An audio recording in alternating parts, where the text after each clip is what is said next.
Boa noite, pessoal! Estamos aqui para mais uma live. Já vou colocar aqui o título de hoje para quem for entrando saber do nosso assunto, tá aí, tá fixado. Pessoal do Facebook, já coloquei também. Então, boa noite a todos. Eu sou Manuela Uber, sou psicóloga há 10 anos, né? Atualmente eu trabalho com foco em infância. Por quê? Porque durante todos esses anos, que eu venho atendendo, eu percebi o quanto muitas das nossas questões, muito do sofrimento dos adultos, muitos dos adoecimentos, as questões que se trabalha com os adultos estão na infância. Foram passadas na infância. E por isso eu comecei a pensar sobre a importância da infância mais do que nunca, E a importância de trabalhar na infância, de prevenir, Porque eu gosto muito dessa questão do prevenir. Eu acredito muito que a prevenção é muito importante. Oi, Mara, seja muito bem-vinda, que bom te ter aqui. E por isso hoje eu trabalho mais focada na infância, o que não quer dizer que eu não atendo adultos, Mas eu tenho trabalhado com foco na infância e na orientação de pais. Então eu tenho voltado os meus estudos, E por isso que a minha página é voltada para esse assunto. E hoje eu decidi falar sobre obediência. Por quê? Porque ao longo de todos esses anos, ao longo dos 10 anos que eu sou formada, nos atendimentos principalmente dos pais, eu percebo que cada vez mais, está ficando cada vez mais forte. Oi, José, seja bem-vindo. Está ficando cada vez mais forte esse mal-estar com alguns conceitos relacionados à infância. O que eu quero dizer com isso, Existem várias palavras que hoje são abominadas, São sinônimos de todo o mal na educação dos filhos, e uma delas é a obediência. A gente vê bastante sobre esse assunto, Os pais trazem muito nas consultas a questão da obediência, Tanto da criança ser desobediente e o que fazer, se sentindo mal com essa questão da obediência, de fazer a criança obedecer, o que eu faço, como que eu faço isso. E isso é algo que me preocupa, Mexe comigo, assim, faz com que eu fique pensando sobre bastante. E principalmente por esse peso que eu sinto. Eu sinto que os pais hoje carregam um peso com relação às suas educações. Eles não podem, parece que é proibido, você se embasar a educação do seu filho na educação que você recebeu. Parece que a educação que nós recebemos, que a geração que hoje cria crianças recebeu, foi uma educação totalmente errada. Uma educação que precisa ser exterminada mesmo, Eu percebo dessa maneira, Um movimento de extermínio mesmo, para que acabe, Que aquele jeito era completamente errado. Olha o quanto sofrimento gerou, E eu não acredito nisso, Esse não é o meu posicionamento. Eu acredito sim que existem muitas coisas que foram ruins, que os nossos pais não sabiam, não tinham conhecimento, não tinham todo o conhecimento que nós temos hoje, não tinham tanta facilidade de procurar esse conhecimento como se tem hoje. E aí sim, cometeram alguns erros, mas também cometeram acertos. Existem muitas coisas que foram boas, ou que se teve o intuito de que fosse bom. Nada do que os nossos pais fizeram foi pensando que nos fariam mal. Isso é muito importante porque isso inclusive liberta, dá uma sensação muito boa compreender que os nossos pais nos deram tudo o que eles podiam, e que a gente tem a possibilidade de dar tudo também aos nossos filhos. E agora melhorado, porque existe muita informação e de uma maneira muito mais fácil de se encontrar. Hoje a internet propicia isso, né? É só escrever uma palavra que aparece um monte de artigo, que aparece um monte de profissionais falando sobre isso. Inclusive eu percebo até que fica difícil hoje de escolher o que é que eu concordo, né? O que é eu, pai, mãe, concordo ou não com esses profissionais, né? Com essa quantia gigantesca de profissionais que estão falando sobre o mesmo assunto. Então hoje nós temos um outro problema, né? Os nossos pais tinham o problema de não ter acesso, de ser difícil, né? Eu lembro da minha mãe contar, né, que existiam uns livros muito grandes assim sobre com cada mês, cada ano da criança, né? Seja muito bem-vinda, Vana Alonso.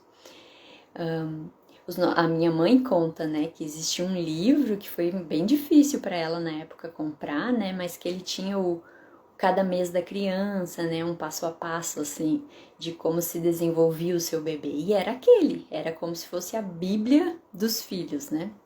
O pediatra indicava, né? Vanessa, obrigada. Seja muito bem-vinda, Vanessa. E era aquele livro, né? Não tinha muitas outras oportunidades de conhecimento, de entender, né? E claro, ela com o seu primeiro filho em um livro desse tamanho, não sabia muito, né? Como que ela ia cuidar de um bebê e ler aquele livro, né? Era tudo novidade. Ela disse que foi bem complicado. Hoje a gente tem uma quantia gigante, né? Muito maior que aquele livro que a minha mãe comprou, disponível.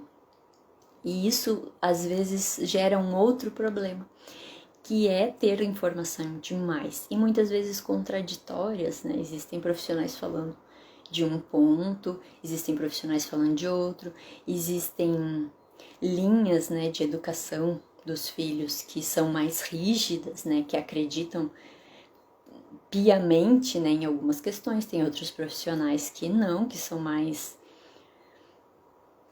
livres, não sei bem a palavra que usar, né, mas eu acredito muito, né, no potencial que cada família tem. Por isso que eu trabalho com a família. Eu não trabalho com a criança apenas, eu trabalho com a família, porque cada família é um potencial. Cada família é muito única e eu acredito muito em todos os meus atendimentos na liberdade. A liberdade acima de tudo, né? Nós precisamos ser livres para decidir qual é o conteúdo, qual é a maneira que cada pai quer ser. E por isso que eu escolhi esse assunto de hoje, né? Tudo isso é para falar muito sobre o porquê que eu escolhi falar sobre a obediência. Porque eu percebo essa crítica muito forte em cima da questão da obediência. Como se os pais querem, né? Quando um pai quer, uma mãe quer que o filho a obedeça, ela está fazendo mal ao filho. Existem muitos profissionais, né? Muitas coisas nesse sentido. E eu acredito, né? A minha linha de atuação mesmo, né? E de estudo é que cada pai precisa ter liberdade, não pode se sentir preso nisso, né? Não pode acreditar que uma ação sua, uma questão que faça, vai estragar a vida inteira do filho. Nunca é. Não são ações pontuais que dão problema no futuro. São repetidamente, são questões mais fortes, né? Isso, e tem muito mais a ver com essa segurança. O que eu percebo na orientação dos pais é o que mais está difícil, né? O que mais está pegando, digamos assim, é a questão da segurança. Isso me preocupa muito, né? E isso tem a ver com o nosso assunto de hoje, a questão da obediência. Os pais estão muito inseguros com todo esse universo de material disponível aqui na internet, né? E em livros, né? Existem muitos livros também sobre educação de filhos, né? E aí os pais estão muito inseguros com essa quantia de informação e com a quantia de contradições, né? Alguns profissionais dizem uma coisa, outros profissionais dizem outra. Muitos falam dessa maneira rígida, né? Como se você fizer o seu filho, né? Se você quiser. Oi, Guilherme, seja bem-vindo. Como se você fizer o seu filho lhe obedecer, você vai estragar a vida toda dele, né? Existem, inclusive, alguns materiais que dizem, né?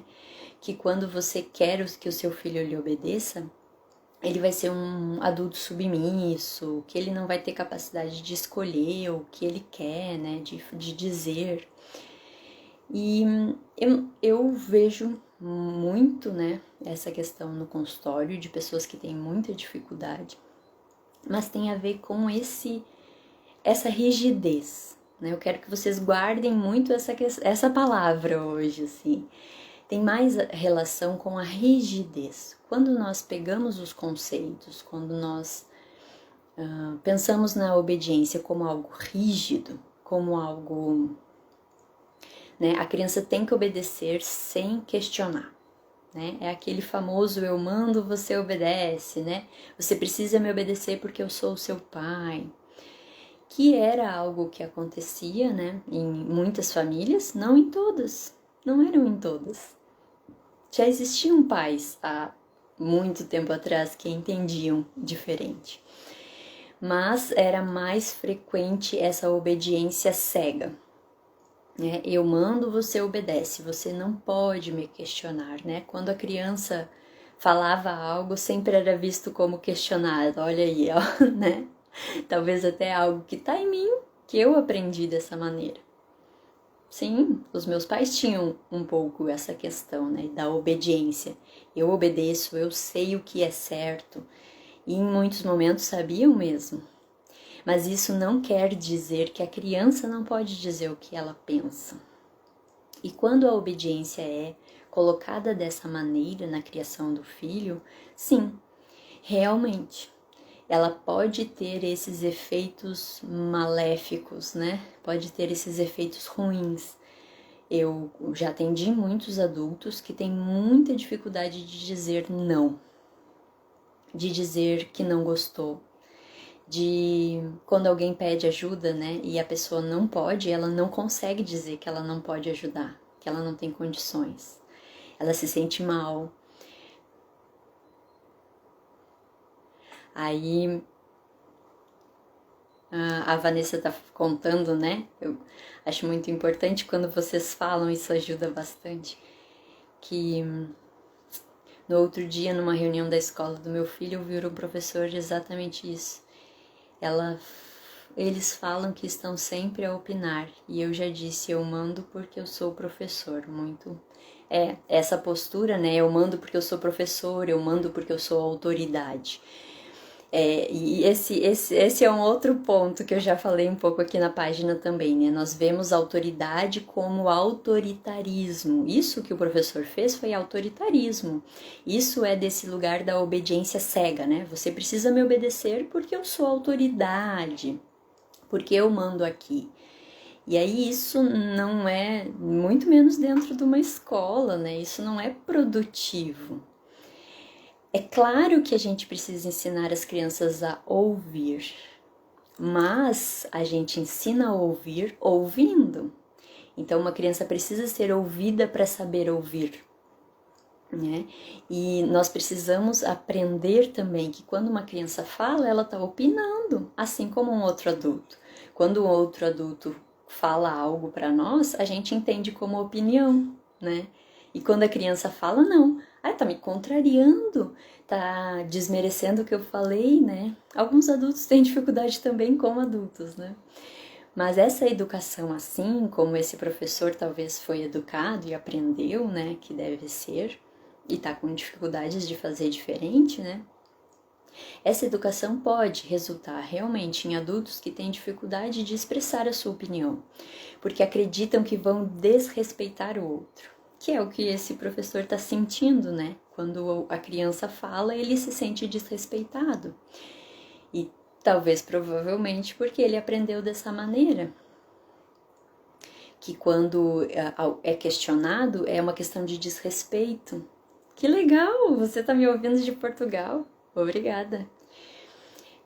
Às vezes pessoas mais velhas, né, e às vezes não estão recebendo uma qualificação, uma capacitação, né, isso é algo bem difícil mesmo, porque fica lá muito dentro de nós, porque é desde muito novo, né, desde muito pequeno que a pessoa vai aprendendo essas questões, e aí, quando a criança fala, se sente desrespeitado, isso é muito forte. E muitos pais têm isso, né? De quando a criança opina, quando ela quer entender o que está acontecendo, quando eles perguntam, né? Quando entram na fase dos porquês, como é uma fase difícil, porque a gente muitas vezes não pensa no porquê das coisas, a gente só vai vivendo, né? Vai fazendo porque tem que fazer. A gente já automatizou essas coisas e aí a gente tem muita dificuldade de explicar para as crianças. Oi, Débora, seja muito bem-vinda. A gente já automatizou, né? As crianças perguntam muito por que tem que tomar banho, por que tem que escovar o dente, por que tem que fazer. E a gente já, ou aprendeu, né? Tem que fazer porque tem que fazer. E aí a gente não sabe explicar para a criança. Por que tem que fazer? Por que tem que tomar banho? Nossa, é uma pergunta muito difícil mesmo. A gente não pensa sobre isso. Tem que tomar banho para ficar limpo, né? Aí a gente vai tentando construir com a criança o porquê. E isso é uma questão que eu queria enfatizar bastante, porque eu vejo daí que hoje em dia os pais estão com essa confusão. Então se a obediência faz mal, né? Essa obediência cega que nós estávamos falando é essa que faz mal. Mas aí se confunde. A obediência faz mal. Então eu não posso mandar nada. Não posso mandar meu filho fazer nada. E aí a gente vai para o extremo oposto, que é não colocar limites.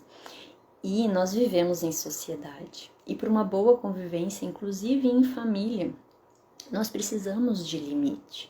Enquanto até eu estava pensando, né, no que conversar aqui com vocês hoje, eu me lembrei de uma sensação que para mim é bem difícil. Quando você chega na beira de algum prédio, de algum lugar que o parapeito, né, a proteção assim é toda de vidro, ou às vezes quando não tem, que dá aquela palpitação assim, aquela sensação que tu vai cair. Vocês já sentiram isso? Não sei, pra mim é angustiante, assim, dá até uma vertigem, né, dá uma tontura, chegar porque não tem limite, né, tem só o perigo ali, o perigo tá logo ali e não existe uma barreira. E essa é uma analogia perfeita para uma criança sem limites. Toda vez assim que vocês pensarem em limite, pensem nessa barreira. O limite, as regras para a criança, ele é essa barreira. É uma proteção. Porque crianças, eu já atendi bastante crianças que tinham uma família assim, que estava desestruturada, que estava muito sem limites, né? Mães às vezes com quadros de adoecimento mental, de questões mais, né, difíceis e que não conseguiam colocar limite na criança, não conseguiam colocar regras, eram muito desorganizadas, né? E a criança tem exatamente essa sensação. É incrível, assim, quando eu pensei nisso, nossa, é bem isso.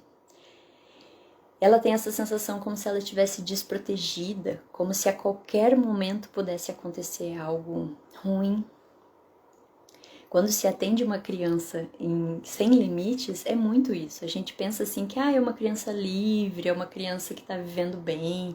Não é, porque o limite é proteção. O limite nos dá essa sensação de que, não, eu posso ir até a beirada, que nada vai me acontecer, porque tem aquela proteção. Então eu posso ir até ali, que tudo bem. E quando não tem, a gente nem sabe até onde pode ir, né? Porque dá aquela sensação que vai cair lá para baixo. E o limite é exatamente isso. O limite tem esse poder na vida da criança, na vida de todos nós. Por isso que nós temos regras, nós temos limites. Existem regras dentro dos relacionamentos. Quando a gente tem uma amizade, existem regras dentro de uma amizade. A relação de pai e mãe, a relação de namorado, de marido, de mulher, né? Todas elas têm regras, são regras sociais, elas são importantes para uma boa convivência. Elas são importantes para entender o respeito ao outro, que a gente fala tanto, né?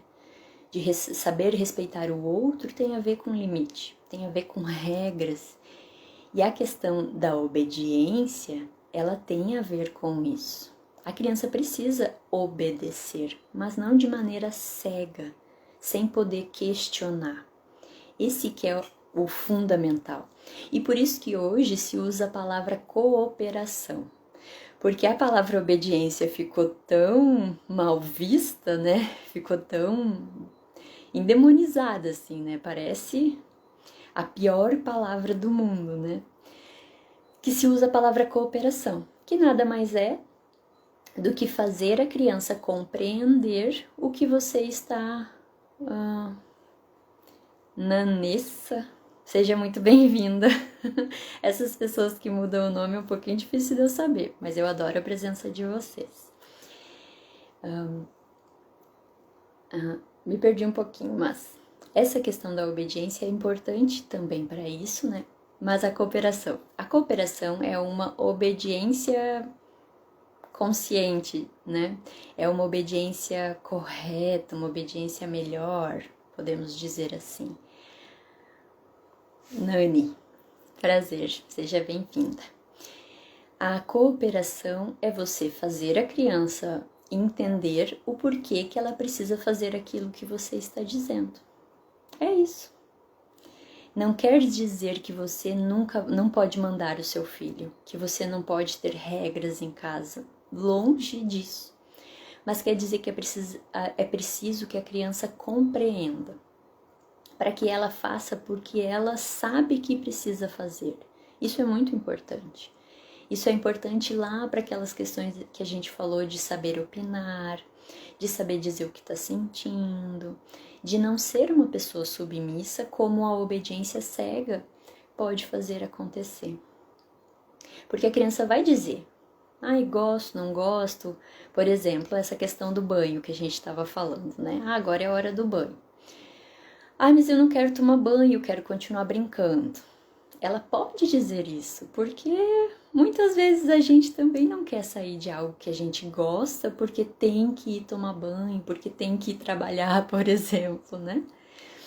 A gente quer ficar onde a gente gosta, e a criança gosta de brincar, a criança gosta de olhar TV, a criança gosta de fazer as atividades dela.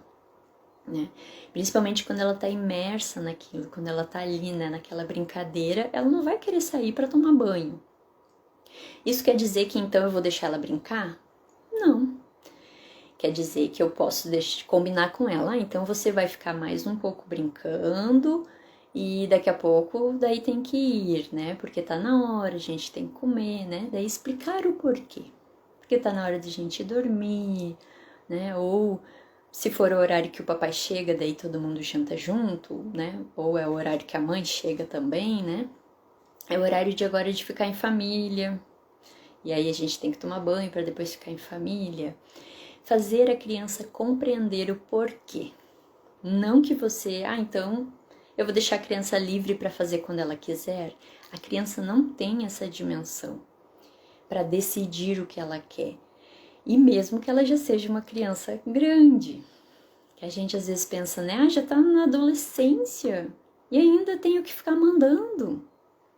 Sim, eu sei o quanto é chato, né? O quanto cansa, porque a gente pensa, ah, já devia saber que tem que fazer as coisas. Mas ainda não é algo automático. É algo que se automatiza quando o nosso cérebro já está formado, que é na fase adulta. Que aí a gente começa a naturalizar, né, a trazer para dentro essas coisas. Ah, eu preciso fazer isso, preciso fazer aquilo. Ainda na adolescência isso não está ainda bem encaixado, né? Ainda não está bem decidido. Ainda muitas vezes, ah, mas eu não gosto, mas eu não quero. Ainda existe muito isso, né, do fazer porque quer. É depois de adulto que a gente entende, não, eu tenho que fazer porque tem que fazer. Isso faz parte do amadurecimento do nosso cérebro, faz parte da fase da vida. Então, como conseguir isso, né? Como conseguir que a criança obedeça ou, como preferirem chamar, cooperem? Ter clareza, primeiro de tudo que eu falei bem lá no início, né? Você ter clareza, você enquanto pai estar seguro daquelas decisões, seguro da importância da criança fazer aquilo. Seja o que for, seja tomar banho, seja escovar os dentes, seja qualquer coisa, né? Seja limites mais sérios, né? Você tem que estar seguro, é muito importante. Eu acho que uma das coisas mais importantes que eu trabalho na orientação de pais é a segurança dos pais nas decisões. Isso é fundamental para um bom relacionamento. A segunda, né? A segunda dica, ou não sei bem como podemos chamar. Fale da maneira mais clara e objetiva. Né? Não precisa explicar muito. Às vezes a gente tem que tomar banho para ficar limpo, para não pegar doença. Às vezes faz uma história muito grande e se a criança for muito pequena, ela já até parou de prestar atenção, porque o cérebro de uma criança pequena presta atenção por muito pouco tempo. E hoje em dia até os adultos, né, estão com a atenção bem mais dispersa, né? Então, é algo que a gente precisa prestar atenção, o quanto a criança absorve do que eu estou falando e ser claro e objetivo. Terceiro, né? Dar ordens, né? Fazer combinados com a criança que sejam de acordo com a idade dela. Porque, por exemplo, eu vejo alguns pais dizendo assim para a criança: não brigue com o seu irmão mais. Isso é impossível. A gente até, né? Seria tão bom se as crianças não brigassem. Mas isso é impossível. Crianças em algum momento vão brigar. Principalmente quando eles estão o tempo todo dentro de casa. Quando tem esse convívio. As questões de rivalidade entre irmãos. As questões de rivalidade por conta de brinquedo. Thali, seja muito bem-vinda. Obrigada por estar aqui. Né? Eu não posso exigir de crianças nem de adultos, né, que nunca mais briguem, entendem? Essa ordem é desproporcional, é totalmente desproporcional. Então eu não posso esperar da minha criança algo que ela não tem como me dar. Ou para uma criança até mais ou menos 5, 6 anos, você não pode mais fazer birra, né? As explosões emocionais. Eu não tenho como exigir isso dela, porque se ela estiver cansada, se ela estiver com fome, se estiver num lugar muito bagunçado, muito, né? A criança vai, né? O ambiente está proporcionando a birra. Tudo que ela está sentindo está proporcionando a birra. E é a resposta emocional que ela tem àquilo. Então eu não posso esperar o que a criança não pode dar. Isso é muito importante para que dê certo, né? Para que eu consiga que a criança obedeça ou coopere, eu preciso dar ordens dentro do que ela é capaz de me responder, do que ela é capaz de me dar. Seja consistente, que são também questões muito importantes, né? A consistência, de você ser sempre da mesma maneira. Tentar, né? Porque é claro que nós não conseguimos sempre. Mas tentar ser consistente.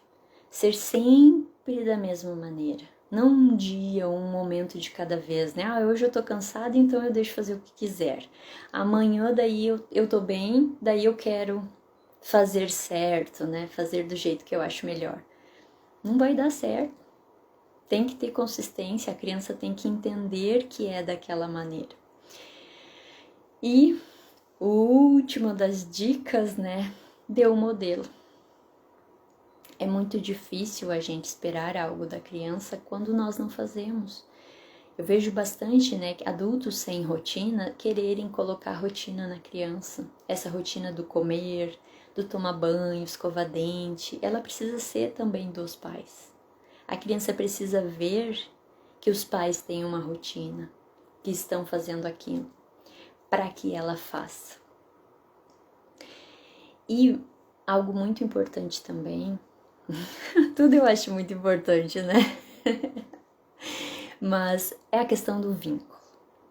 Se você e o seu filho não estiverem bem, se a relação de vocês não estiverem boa, vai ter mais brigas, vai ter mais resistência, muito menos cooperação. A criança vai ficar mais desobediente, porque ela está sinalizando que o vínculo de vocês não tá bom, que ela não está conseguindo ver segurança, firmeza, consistência em você.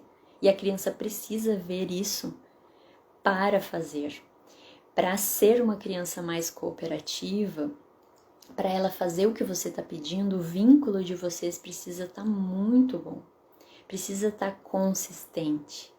Então preste atenção primeiro nisso. Depois comecem a colocar em práticas todas essas dicas que eu dei, né? E prestem muito atenção na relação de vocês, na questão da segurança, né? Tudo isso. E, se precisarem, eu estou sempre aqui à disposição. Espero que tenham gostado. Qualquer dúvida é só entrar em contato comigo, tanto pelo Face como aqui pelo Instagram, por direct, por WhatsApp, tem meu número ali, tá bem? Mas não fiquem com dúvidas, não fiquem inseguros. Isso é o mais importante. E até quarta-feira que vem. Obrigada pela presença de todos.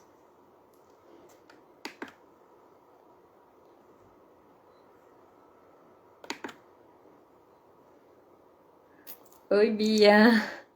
Já tô encerrando, mas eu gostei muito da sua presença. Até mais!